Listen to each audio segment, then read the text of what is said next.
ಉತ್ತರ ಕರ್ನಾಟಕ ಶೈಲಿ ಚೋಡ ಮಾಡ್ತಾ ಇದ್ದಾರೆ. ಮೊದಲು ಜೀರಿಗೆ ಸಾಸಿವೆ ಎಣ್ಣೆ ಹಾಕವ್ರೆ, ಸೊಪ್ಪೆ ಪುರಿ, ಕರಿಬೇವು ಕೊತ್ತಂಬರಿ, ಬೆಳ್ಳುಳ್ಳಿ, ಶೇಂಗಾ, ಹುರ್ಗಡ್ಲೆ ಇಷ್ಟು ಬೇಕು ಮಾಡೋಕ್ಕೆ. ಮೊದಲು ಜೀರಿಗೆ ಸಾಸಿವೆ ಹಾಕ್ತವ್ರೆ. ಜೀರಿಗೆ ಸಾಸಿವೆ ಚಟ ಸೌಂಡ್ ಬಂದಮೇಲೆ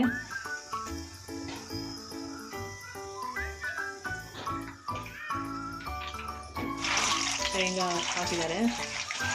ನಂತರ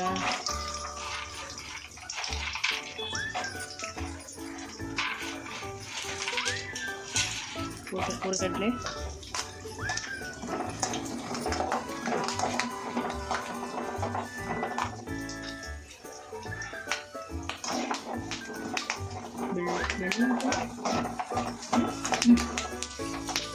ಶೇಂಗಾ ಬೆಂದ ನಂತರ ಬೆಳ್ಳುಳ್ಳಿ, ಎಣ್ಣೆಯಲ್ಲಿ ಹಾಕಬೇಕು.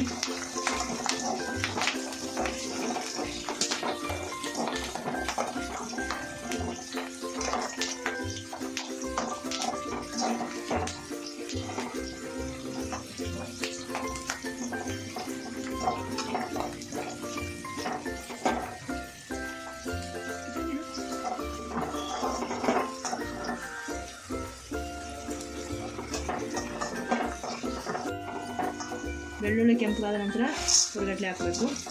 ಪುಟಾಣಿ ಅದು ಕಂದು ಬಣ್ಣ ಗಂಟ ಹುರಿಬೇಕು. ನಂತರ ಕರಿಬೇವಿನ ಸೊಪ್ಪು,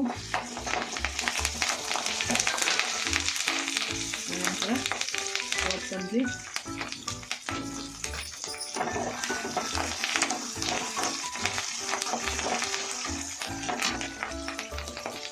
ಇದೆಲ್ಲ ಫ್ರೈ ಆದಮೇಲೆ ಹಚ್ಚಿದ ಖಾರ ಪುಡಿ 2 ಸ್ಪೂನು, ನಂತರ ಕಮ್ಮಿ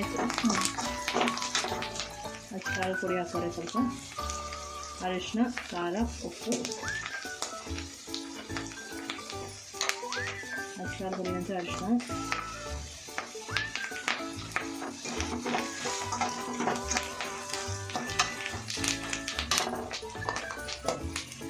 ನಂತರ ಉಪ್ಪು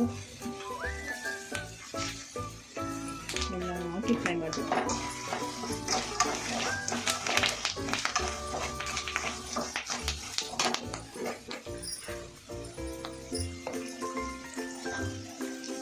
ನಂತರ ಒಂಚೂರು ಸಕ್ಕರೆ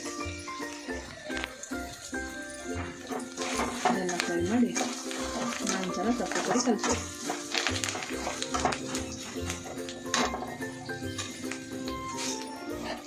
ಸೊಪ್ಪು ಪುಡಿ ಹಾಕಿ ಕಲಿಸ್ಬೇಕು.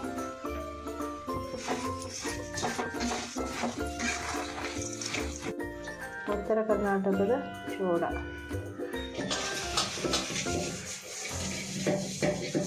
ರೆಡಿ.